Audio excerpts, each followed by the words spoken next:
네, 여러분 안녕하세요. 제가 오늘 인터뷰를 하라는 요청을 받고 여러분 앞에 서게 되었습니다.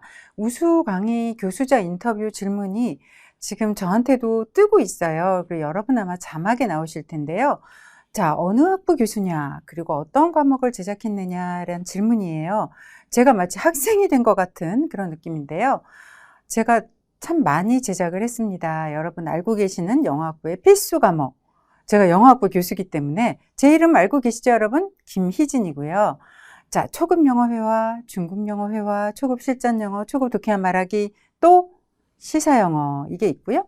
또 K무크에서 우리 정부의 수주를 받은 거, 컨벤션 영어 필기, 컨벤션 영어 실기 이런 과목도 있고, 또 대학원의 코퍼스와 어휘지도, 또 이번에 코퍼스 또 GPT 인공지능을 활용한 어휘지도 이런 거, 숨이 가쁘네요. 이런 것들을 제가 강의를 제작했고 운영을 해 왔습니다. 자, 이 정도면 괜찮으실까요? 네, 그러면 두 번째 질문 한번 받아볼까요?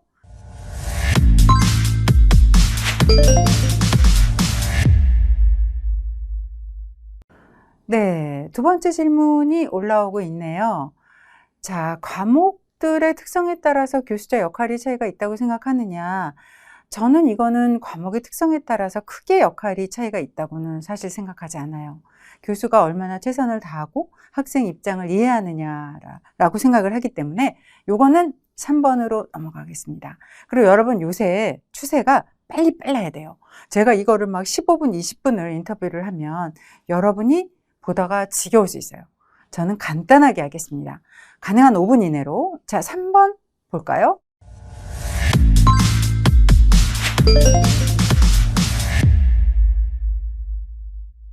어떤 점에 중점을 두느냐, 그러니까 어떤 거를 제가 가장 최우선 순위로 두느냐, 그런 얘기가 아닐까 싶고요. 제가 이거는 사이버 대학에 처음에 초창기 15년쯤 됐을까요?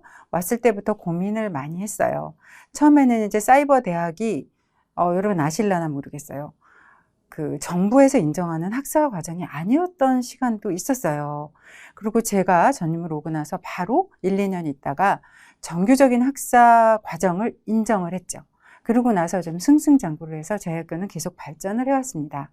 그 가운데 15년이 넘는 세월 동안 중점을 뒀다. 그거는 제가 어떻게 보면 많은 고민을 했어요. 사이버 대학 교수로서 나의 역할은 무엇이고, 또 어떤 때는 제가 굉장히 마음적으로 갈등을 했던 기억도 많았습니다. 그래서 제가 여기서 어떻게 하면 서바이브를 하고, 제가 이런 사이버 환경에서 어떻게 하면 학생들한테 하나의 의미가 될 수 있을까라는 거를 10년 넘게 고민을 했다고 저는 생각을 해요. 그리고 제가 터득한 것은 일방향성이기 때문에 학생들은 정말 지겹게 들어요. 학생들은 엄마이기도 하고 아빠이기도 하고 직장인이기도 하고 아이를 기르기도 합니다.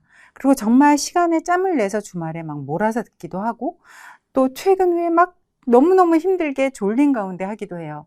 그래서 제가 가장 중점은 학생들의 입장에서 생각을 하자. 그래서 제작을 할 때 제가 가장 크게 여기는 것은 이렇게 돌아가면서 자동적으로 반복이 되고 자동적으로 슬슬슬슬 스며들어서 암기가 될 수 있고, 막판에 가면은 적어도 이것만큼은 외워질 수밖에 없는 강의. 그래서 저희 과목은 그런 얘기를 많이 들어요. 교수님, 너무 지겹게 이게 반복이 되는 핵심 문장들이 있어서 그거는요, 자다가 생각이 나요. 이런 얘기들을 합니다. 그래서 저는 그게 어떻게 보면 학생들이 가장 어프리시에이트하는 그런 부분이 아닐까 생각을 하고, 특히 온라인 강의에서 학생들에게 기억엔 어학은 정말 그냥 돌아서면 잊어버리거든요. 그래서 정말 어학이라는 과목으로 온라인 일방향성 강의잖아요. 일방향성으로 계속 교수는 떠들고 학생은 그냥 피동적으로 들을 수밖에 없는 환경에서 어떻게 하면 반복적인 것이 많이 교수 설계에 녹아 있도록 만드는가, 그리고 그 반복이 지루하지 않는가, 다양화된 반복, 그게 저는 핵심이라고 생각을 하고요. 또 하나는 비록 이것이 일방향성이고 학생들은 말을 할 수 없어요. 하지만 학생들을 자꾸 깨울 수 있도록, 자, 여러분 힘드시죠? 자, 여러분 피곤하신 분 눈 번쩍? 이런 얘기 제가 되게 많이 하고, 또 어떤 경우는 이 펜을 흔들립니다. 여러분 이거 중요해요. 시험에 나와요? 이런 표현들도 하고, 제가 이거를 흔들기도 하고요. 그래서 여러분들을 가능한 한 깨우도록, 여러분이 지겹지 않도록, 그리고 여러분들이 제가 돌발 질문도 많이 해요. 그래서 일방향성이지만 여기에서 two-way 커뮤니케이션이, 인터랙션이 이루어질 수 있도록 여러분 노력을 많이 하고 있습니다. 자, 다음 질문 갈까요? 이 질문이 좀 길었어요.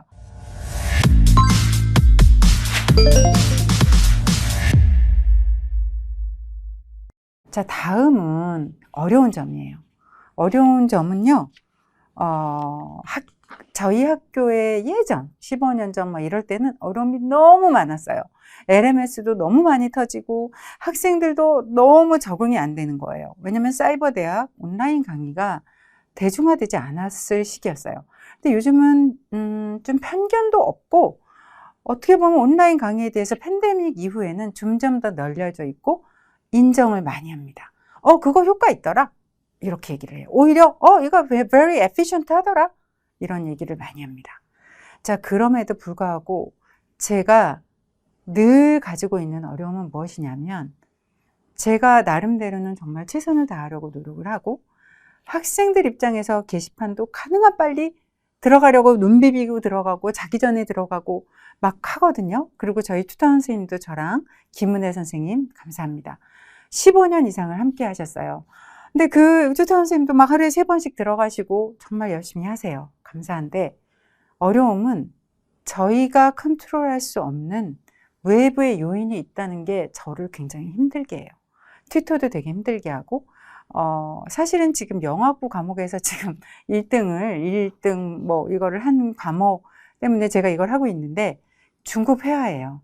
근데 그 중급 회화가 아시죠? 이번 중간고사에서 LMS 전산 장애가 엄청 크게 났어요. 그래서 600명이 넘잖아요, 제 과목이. 600명 중에 한 550명 이상이 시험을 원활하게 치지 못했어요. 그런데도 불구하고 이게 중급 회화가 강의평가에서 1등을 했다는 것이 참 새롭기도 합니다. 왜냐면 사실 저는 포기했었거든요. 나 이거 이번에 정말 힘들겠는데? 강평 막 이렇게도 생각을 했었어요. 그런데 이런 우리가 할 수 없는, 어떻게 보면 신의 영역인 것 같기도 해요. 외부적인 컨트롤할 수 없는 요인들이 빵빵빵 터질 때 가장 어려워요. 그러면 제가 느끼는 거는, 자, 이런 일은 예고하지 않고 벌어져요. 그리고 이번 중급 영어를 한번 보면 갑자기 그때가 아마 10시인가 그랬을 거예요. 전화가 폭발을 하더라고요. 전화가 거의 띠리리 울리고 띠리리 울리고 띠리리 울리고 띠리리 울리고가 거의 50몇 통이 울렸어요. 그래서 제가 정말 고민을 했어요. 이거 어떻게 할까?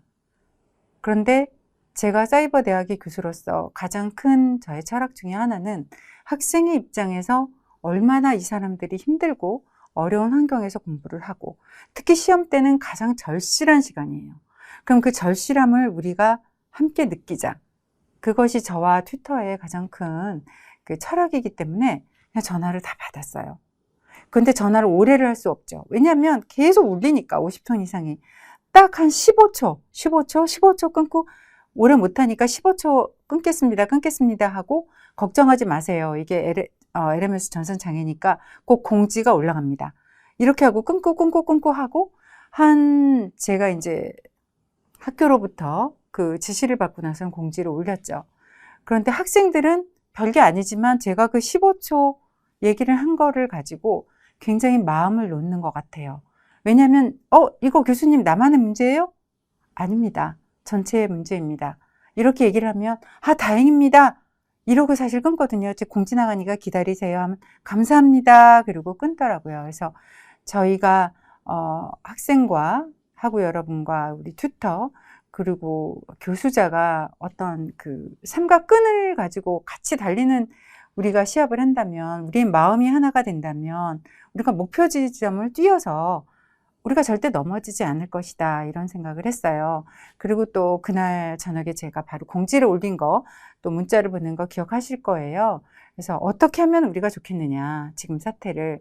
그래서 여러분으로부터 설문을 또 받았고, 여러분의 설문의 다수의 의견을 수렴해서 평가 퍼센티지라든가 이런 것을 반영을 하였습니다. 그리고 다시 한번 제가 이 자리를 빌어서 이런 전산장애가 나타난 거에 대해서 제가 사과를 드립니다. 왜냐하면 여러분이 정말 어려운 시간에 공부를 하고 절실한 마음으로 중간고사를 보러 왔는데 이런 일이 터지면 굉장히 화가 나거든요. 그래서 여러분에게 다시 한번 죄송하다는 말씀을 드리겠습니다. 자, 마지막 질문 가볼까요?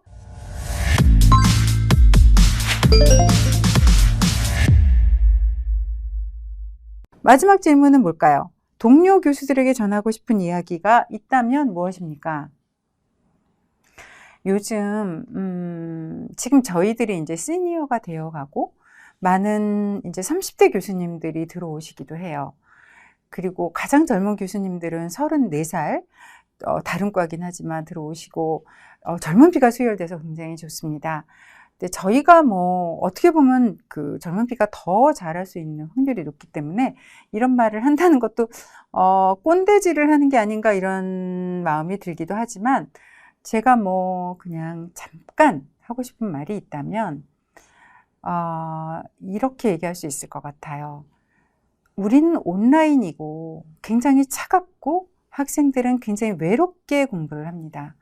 그래서 그 학생들의 그 외롭고 처절한 그 어려운 가운데 공부하는 학습 환경을 고려하셔서 가능한 학생들의 입장에서 생각하고 제작할 때도 이게 가능한 여러 가지 다양한 방법으로 반복이 될 수 있도록, 활용될 수 있도록 제작할 때부터 운영할 때까지 학생들의 마음을 우리가 같이 안고 헤아리는 마음을 교수자가 가지면 어떨까 하는 생각을 가지고 있습니다.